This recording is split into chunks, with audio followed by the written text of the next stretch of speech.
DEA permitted staggering amounts of fentanyl to hit the streets. So instead of preventing and all from hitting the streets, they actually allowed it to happen most of the time so they could make busts or find out more about the organization. Allegedly, that's their side of the story anyway.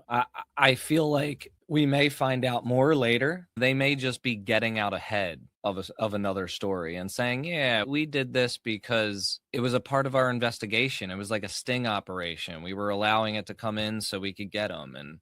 But the DEA benefits from these big scary drugs being on the streets. So they have an incentive to keep it bad. I worked with some reporters to break the Fast and Furious story. That's when the Justice Department let guns walk across the border to cartels. They came back and killed Americans. Today, a DEA agent in New Mexico revealed that a similar circumstance occurred with fentanyl, that during the Biden years, the U.S. attorney in New Mexico authorized letting hundreds of thousands of deadly fentanyl pills go onto the streets of New Mexico and potentially lead to deaths there. In just a few minutes, we're going to bring on the lawyer for that DEA agent. He's a familiar face of Whistleblower Center's own Tristan Levitt. We're going to get to that more, but a Fast and Furious of fentanyl seems to be emerging. That's crazy. They're comparing this to Fast and Furious, where the government allowed guns to come across the border, allowed cartels to bring guns across the border so they could allegedly trace them. But they only ended up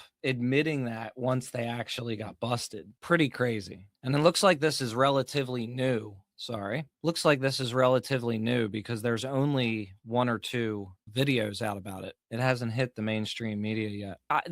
These issues aren't specific to political administrations. Usually these DEA programs span the course of many years. They go through many different administrations. Yeah, everybody always wants to make these things like a partisan issue and they're quick to jump on it, but this is a government thing, like a DEA thing for sure. DEA Special Agent David Howell told AP in a series of interviews in New Mexico, through our own willful blindness, we get to say we don't really know what happened to the drugs, but we 100% got people killed. Yeah, so they're saying that they were trying to investigate to get the kingpins and stuff like that. See what their response is. Public descriptions suggesting that DEA knowingly permitted fentanyl to reach communities are false and fundamentally the facts. Let's see. She said the investigations involved court-authorized wiretaps in which agents and prosecutors conducted real-time surveillance, intelligence gathering, and operational analysis targeting larger drug trafficking operations. So now this guy's saying we did nothing but sit back and watch. The amount we ultimately seized was hitting the streets every month while that case was going on. That investigation, the former supervisor said Howell told AP, culminated in the largest fentanyl bust in DA history, a takedown announced in May 2025 by Pam Bondi that resulted in the seizure of more than 3 million pills.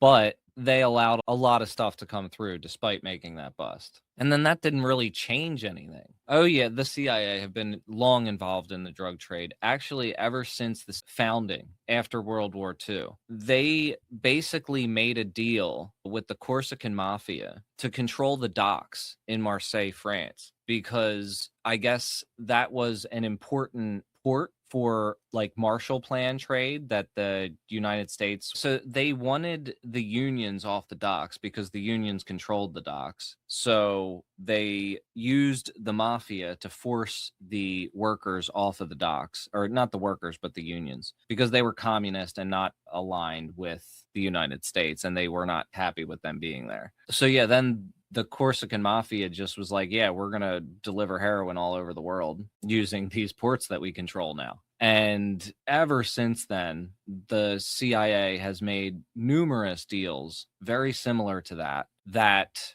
basically allowed various different drug cartels to sell into the country. Usually it was related to like rebel groups and stuff like that they were trying to fund in other countries. The famous one is, of course, the situation with the Sandinistas and the Contras in Nicaragua, the one that Gary Webb wrote about. That's the big one, but there's tons of stories like that. I talked about that in this video right here.